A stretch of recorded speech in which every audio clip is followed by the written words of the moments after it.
I thought he won. Manny won, 7-5. That was clearly a Manny win. That wasn't Pacquiao. That wasn't bad. The way Manny looked, I think there's a lot of people want to see Manny back again. Oh, he looked scared as bro. Yeah, he felt something. But yeah, you know, that old man is strongest. Thing left to prove, and yet he wants to continue to not only inspire but prove to everyone and himself that he still has what it takes nearly a quarter of a century into his professional career at the best weight class in the sport. No matter if he beat Barrios or not, still Rolly Pacquiao. Next for Rolly Romero. Manny Pacquiao. Does Pacquiao get through Barrios and get the WBC welterweight championship? None of that matters. I'll still fight him. What happened to that fight, Rolly? I want a Hall of Fame on my resume. You know, at the age of 40, you become slow and it's kind of a challenge to myself that to prove something. Saying things like Pac-Man is back. All I can say that Pac-Man is back and the journey will continue. At this point of his career, Manny should go out fighting whoever he wants to fight. He deserves it. Yeah. He'll be a world champ for a long time. He's going to get some more champ. He'll get them all. He'll fight the biggest. I heard they want me to fight Pacquiao next. Make some noise. Oh. Not predicting the fight, but I will do my best to do the same with my last fight. What you really meant to say, man? That's a shit. He gonna really this boy up. I mean, send him back to the hood, knock him the out, change his life. He gonna see about 6 different Pacquiao in the ring that night. I can't write Manny completely off because he's Brady-esque to me. It's like what I said about Tom Brady falling off the cliff. I do think Tom Brady's in decline. But when you're falling from here, boy, you got a lot of room. So Pacquiao is falling from such heights that he's still better than most. He's a tall, lean guy, but he fights like a shorter guy, and he's there to be. To watch a 40-year-old man be victorious in that ring on that night, he is inspiration to many, including myself. I'm inspired right now. I'm just inspired to beat him up. One of the great performances in the history of not only this sport, but all of sport. Next for Rolly Romero. Manny Pacquiao. Does Pacquiao get through Barrios and get the WBC welterweight championship? None of that matters. I'll still fight him. What happened to that fight, Rolly? I want a Hall of Fame on my resume. I don't pick my opponent. I don't, you know, I fight them all. He says you're his legacy fight. What? Rolando, he says you're his legacy fight.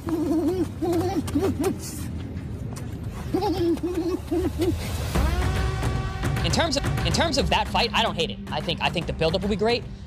Mario wasn't the most marketable guy in terms of doing interviews and selling the fight, but Rolly's, dude, that guy can sell.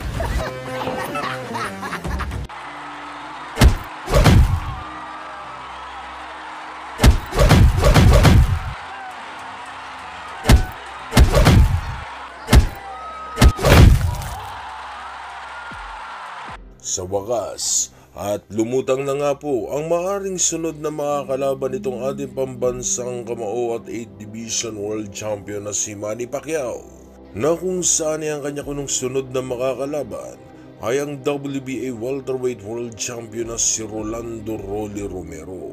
Si Romero po talaga ang napipsil na pwedeng makalaban ni Pacquiao nung mauwi sa tabla itong laban niya kay Mario Barrios.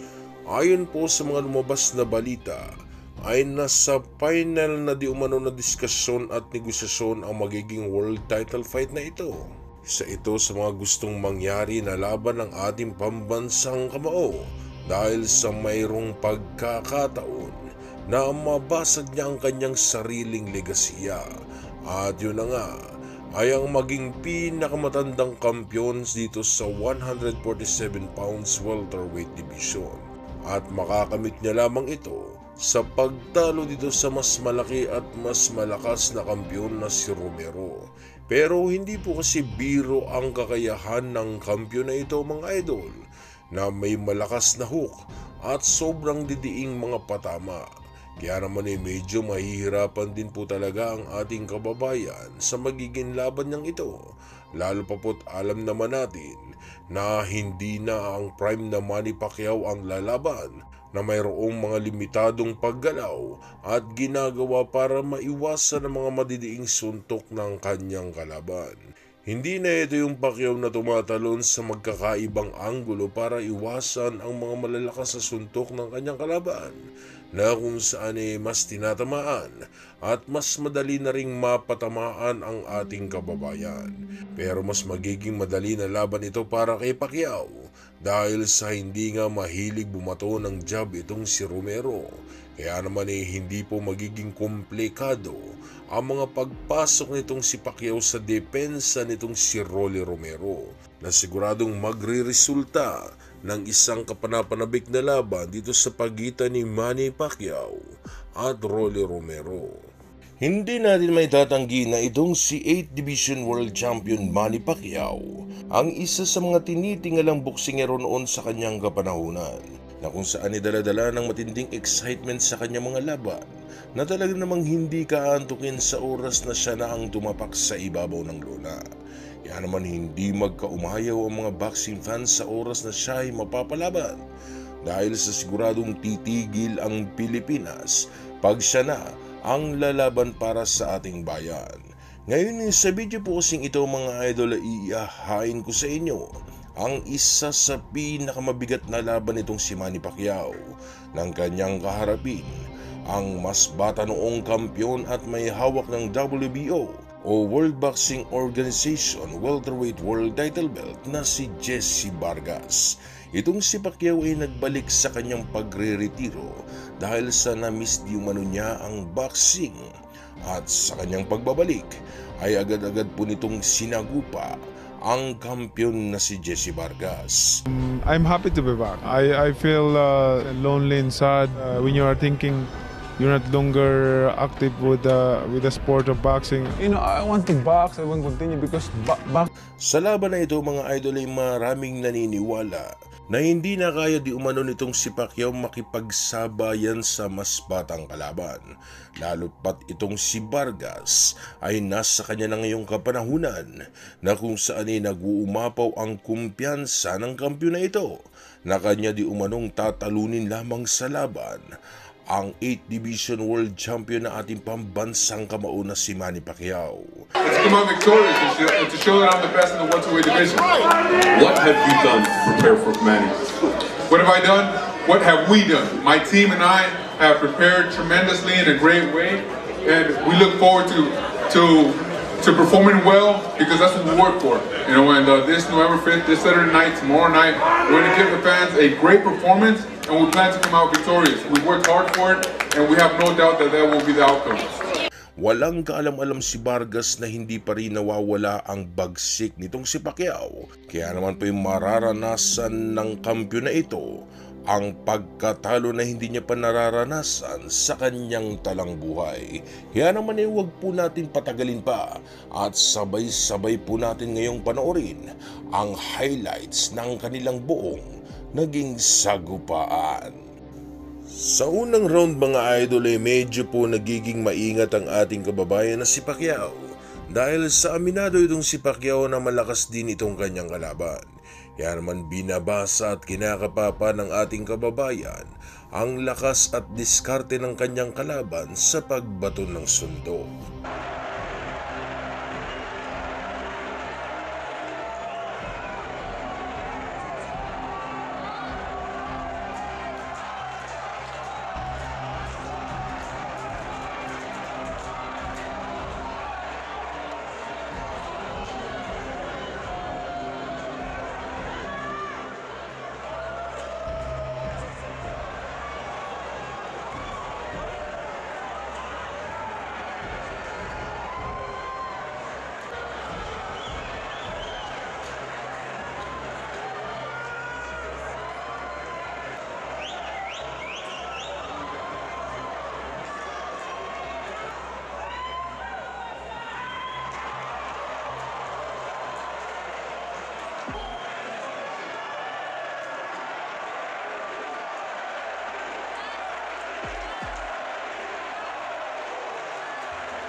Sa pangalawang round mga idol ay medyo bumibitaw na ng matinding suntok si Pacquiao.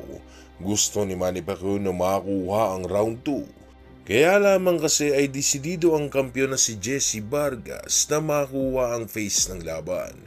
Pero hindi niya inaasahan ang mangyayari dahil sa lalagapak pala ang kanyang puwetan sa lakas ng suntok na pinakawalan nitong si Manny Pacquiao.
Sa pangatlong round mga idol ay animoy hindi bumagsak ang kampiyon na si Jessie Vargas dahil sa parabang siya pa ang naging mas agresibong boksingero sa round na ito na nagpapakawala ng mga madidiing suntok sa ating kababayan.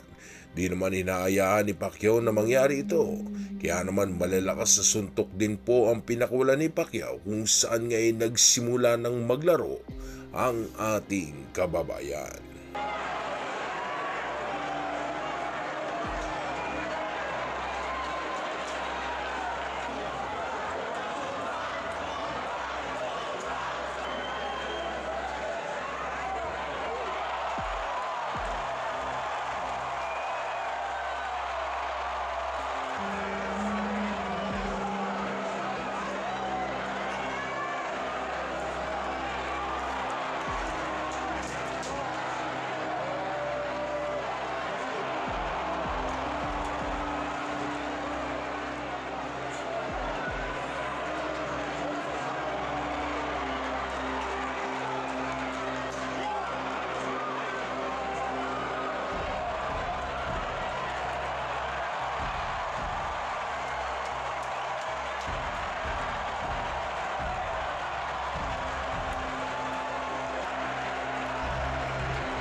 Sa round 4 mga idol ay hati na ang naging scorecards ng dalawa dahil sa parehas po kasi silang dalawang nakapagpapatama ng malalakas sa suntok.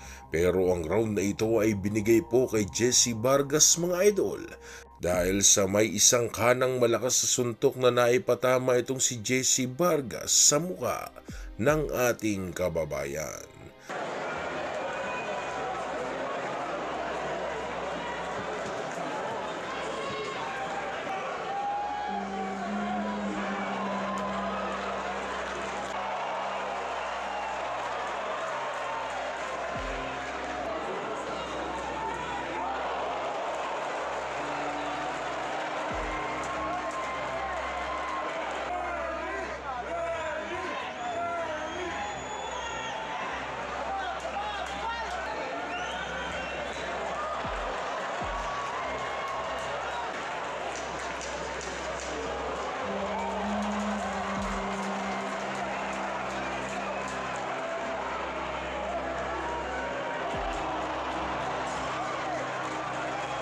Sa round 5 mga idol ay punong-puno na ng aksyon ng laban na kung saan nga po ay nakikipagbunuan na si Pacquiao sa kanyang kalaban.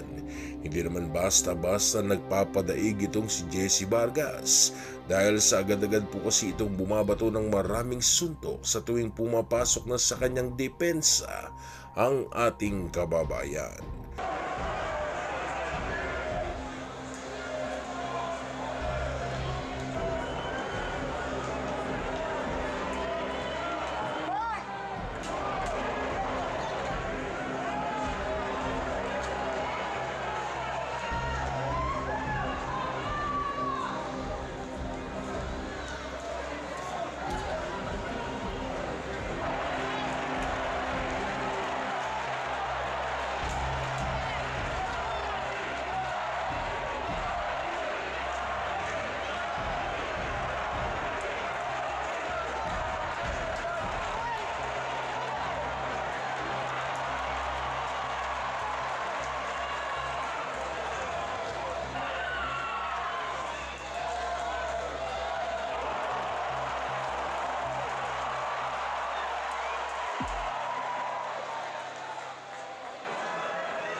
Sa round 6 mga idol ay naging maingat na si Pacquiao sa pagpasok sa depensa ni Vargas.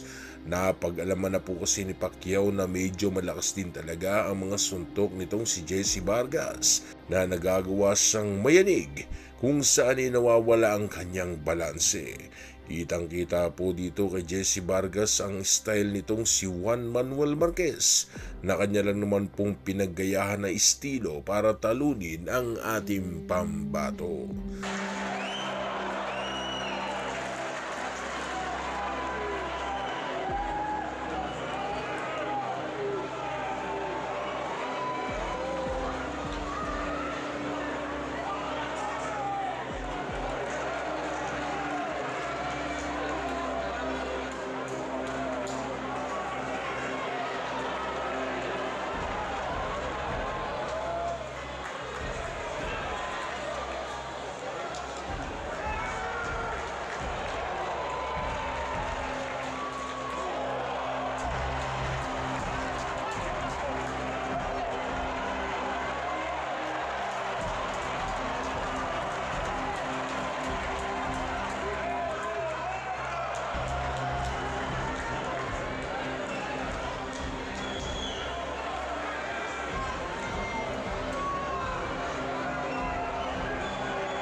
Sa round 7 mga idol ay minungkahi na po ni Coach Boboy Fernandez na hindi dapat matakot si Pacquiao sa pagpasok sa depensa nitong si Vargas sapagkat hindi nga naman daw ito isang counter puncher katulad nitong si Juan Manuel Marquez kung saan ay gumaganti nga lang naman daw ito ng suntok sa tuwing kanyang nararamdaman ang pagpasok ni Pacquiao sa kanyang depensa. Kaya naman ay nagsimula muli ang bagyo mula sa ating pambansang kamao.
Sa round 8 mga idol ay bahagya na pong sumasara ang kanang mata nitong si Jesse Vargas sa diin ng mga patama ni Manny Pacquiao.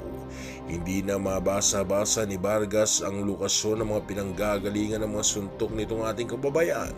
Kaya naman ay bara-bara na ang Jesse Vargas sa round na ito na sumusuntok na lamang sa hangin. Ito'y dahil sa pabago-bago ang estilo na ginagawa ni Manny Pacquiao.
Sa round 9 mga idol ay dahil nga sa hindi natural ang estilo nitong si Vargas na ginamit sa laban na ito, ay kaya naman lubos na nahihirapan siyang makipagsabayan kay Pacquiao. Inakala ni Vargas na sasapat ang estilo nitong si Dinamita Marquez para pahirapan itong si Pacquiao. Pero hindi po umiepektibo ang estilong ito na naging dahilan kung bakit hindi po magawang makatama na ni Jesse Vargas sa malikot na si Manny Pacquiao.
Sa round 10 ay gustong-gusto ni Vargas na mag-deliver ng pressure. Kaya lamang ay hindi malaman-laman itong si Vargas sa kung papaano niya nga ba ito maisasagawa. Dahil sa hindi kasi basta-basta nagpapadikta na lamang sa laban ng ating kababayan na si Manny Pacquiao. Kaya naman po sa laban na ito ay nagmistulang bata na si Jesse Vargas na sumusuntok ng wala sa anggulo.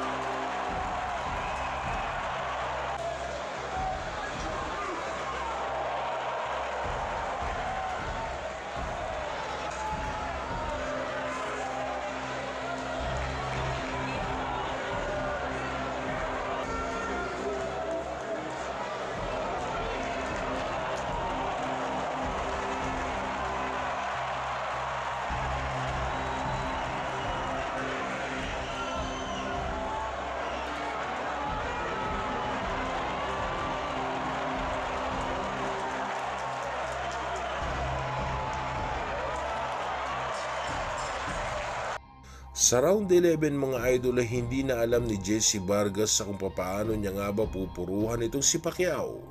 Makikita po sa naging laban na ito mga idol ang agwat ng kanilang mga kakayahan na kung saan ay mas napupuruhan ni Pacquiao ang mas batang kampyon na si Jesse Vargas.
Inakala ni Vargas na siya ang nanaig sa laban nila ni Pacquiao, kung saan nga po ay nauuna pa nga po itong kumaway sa mga fans na para bang gusto niyang iparating na naniniwala siya na siya ang nanaig sa laban nila ni Pacquiao. Pero katulad nga ng inaasahan mga idol, ay dahil nga sa mas maraming naipatamang malalakas na suntok itong si Pacquiao, ay kaya naman siya ang nanaig sa laban at nag-uwi ng WBO Welterweight World Title Belt.